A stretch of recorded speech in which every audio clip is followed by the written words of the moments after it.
Bismillahirrahmanirrahim. Assalamualaikum warahmatullahi wabarakatuh. Alhamdulillah. Wassalatu wassalamu ala rasulillah wa ala alihi wa ashabihi wa mawalah wa la hawla wa la quwata illa. Bersyukur kepada Allah subhanahu wa ta'ala dengan senantiasa mengucapkan kalimat Alhamdulillah.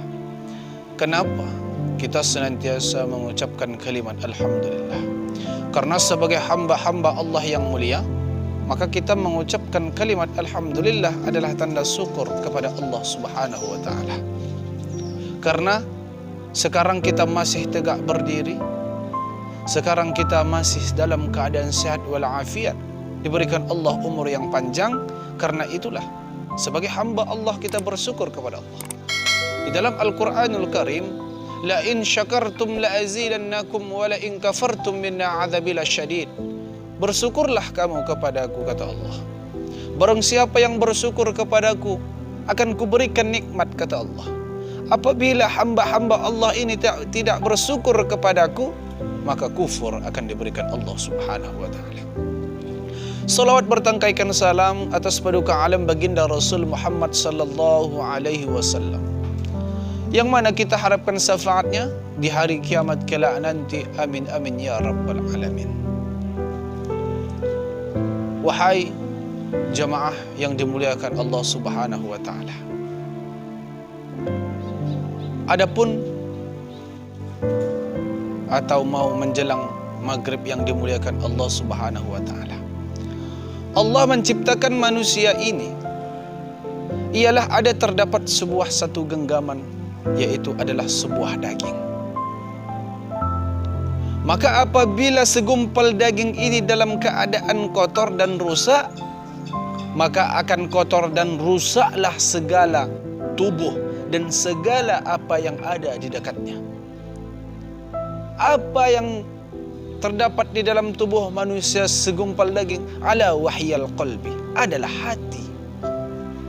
Maka hati ini apabila kita dalam keadaan berbuat maksiat, melakukan kezaliman, maka hati akan senantiasa kotor. Kalaulah hati ini akan senantiasa kotor di hadapan Allah subhanahu wa ta'ala, maka hati akan terasa digombok, maka hati akan terasa kaku, tidak bisa memberikan pertanyaan apa-apa. Ketika Allah subhanahu wa ta'ala menjemput kita nanti, ketika umur kita sudah diminta oleh Allah subhanahu wa ta'ala untuk mengakhiri hidup kita, amal apa yang kita hadapkan di hadapan Allah subhanahu wa ta'ala? Maka ketika hidup dalam dunia, hati dalam keadaan kotor, ketika hati akan meminta pertanggungjawaban di hadapan Allah subhanahu wa ta'ala, Allah subhanahu wa ta'ala berkata, khatamallahu ala qulubihim wa ala sam'ihim wa ala absarihim. Ketika Allah subhanahu wa ta'ala menanyakan, hati akan tidak bisa lagi berkata.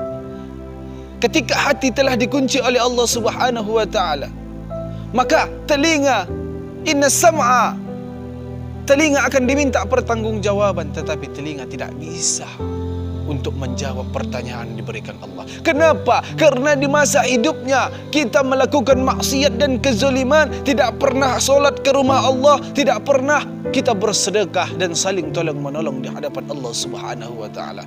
Inna sam'a wal basar wal fu'ad, maka akan diminta pertanggungjawaban di hadapan Allah subhanahu wa ta'ala. Baik mata, telinga tidak bisa memberikan pertanyaan. Kenapa? Dikarenakan hati sudah dikunci oleh Allah subhanahu wa ta'ala. Maka ketika kita dalam keadaan hidup, Allah berikan umur yang panjang, maka senantiasalah kita mengucapkan astaghfirullah, beristighfar kepada Allah subhanahu wa ta'ala. Maka pada hari ini adalah masuknya kita di bulan Rajab. Maka bulan Rajab ini adalah malam yang kemuliaan, yang marilah kita sebagai hamba-hamba Allah yang penuh dosa ini marilah kita beristighfar kepada Allah Subhanahu wa taala dan senantiasa kita mensedekahkan harta kita kepada orang-orang yang membutuhkan. Hadirin sidang jemaah yang dimuliakan Allah Subhanahu wa taala. Hidup kalaulah tidak mempunyai amal, kalaulah tidak mempunyai ilmu yang bermanfaat, apa yang kita bawa di hadapan Allah Subhanahu wa taala? Ketika Allah Subhanahu wa taala akan menjemput kita, ketika kita tidak bisa lagi berkata dan tegak berdiri, apa yang kita hadapkan di hadapan Allah Subhanahu wa taala? Apakah bisa mobil yang mewah menyelamatkan kita nanti ketika kita mau menuju pertanyaan Allah Subhanahu wa taala? Apakah bisa rumah mewah yang kita bawa nanti di alam kubur bisa menyelamatkan kita dari cacing dan tanah? Apakah bisa anak yang senantiasa kita harapkan dan kita bangga dan kita cintai, gara-gara mereka kita lalai untuk beribadah kepada Allah Subhanahu wa taala? Apakah kita bisa anak kita menolong kita ketika di alam kubur? Hadirin yang dimuliakan Allah Subhanahu wa taala. Maka dari itu, marilah kita beramal soleh di hadapan Allah Subhanahu wa taala. Ketika kita nanti berjumpa di hadapan Allah Subhanahu wa taala, hidup akan diminta pertanggungjawaban di hadapan Allah Subhanahu wa taala. Ketika kita nanti masuk ke dalam lembahnya api neraka jahanam, maka Allah Subhanahu wa taala berkata, ketika manusia dalam keadaan nanti meninggal dunia, maka dia melihat bahwasanya begitu kejamnya siksaan dari api neraka. Manusia menjerit, "Ya Rabbana, ya Allah, ya Allah." Manusia berkata, "Ya Rabbana, ya Allah." Kita menjerit para hadirin. Absarna, saya melihat ya Allah, begitu kejamnya api neraka ya Allah. Saya melihat ya Allah seseorang yang dibakar oleh api neraka jahanam. Mereka lalai beribadah kepada Allah, begitu siksanya mereka yang saya lihat ya Allah.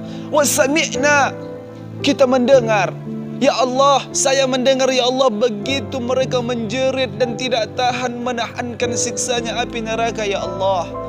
Setelah itu apa yang kita katakan? Farjikna, ya Allah, hidupkan aku kembali. Ya Allah, berikanlah aku umur kembali. Maka Allah berkata, kalaulah aku hidupkan engkau, kalaulah aku berikan engkau umur yang panjang, apa yang engkau lakukan? Maka manusia hamba Allah berkata, amalan salihan. Maka kita berkata, aku ingin beramal saleh. Hadirin yang dimuliakan Allah Subhanahu wa taala. Maka kesimpulan dari ceramah saya ini ialah, marilah kita senantiasa beristighfar kepada Allah. Janganlah kita ingin melakukan kemaksiatan dan kezaliman. Maka Allah Subhanahu wa taala cinta kepada hamba-hambanya. 'Alallahi falyatawakkalul mu'minin. Hanya kepada Allah lah orang-orang yang beriman dan bertawakal. Kalimat beriman bertawakal menunjukkan adalah iman dan cinta menjalankan perintah Allah dan meninggalkan larangan-larangan Allah. Mungkin sampai di sini yang bisa saya sampaikan. Lebih dan kurangnya saya mohon dimaafkan. Akhirul kalam. Assalamualaikum warahmatullahi wabarakatuh.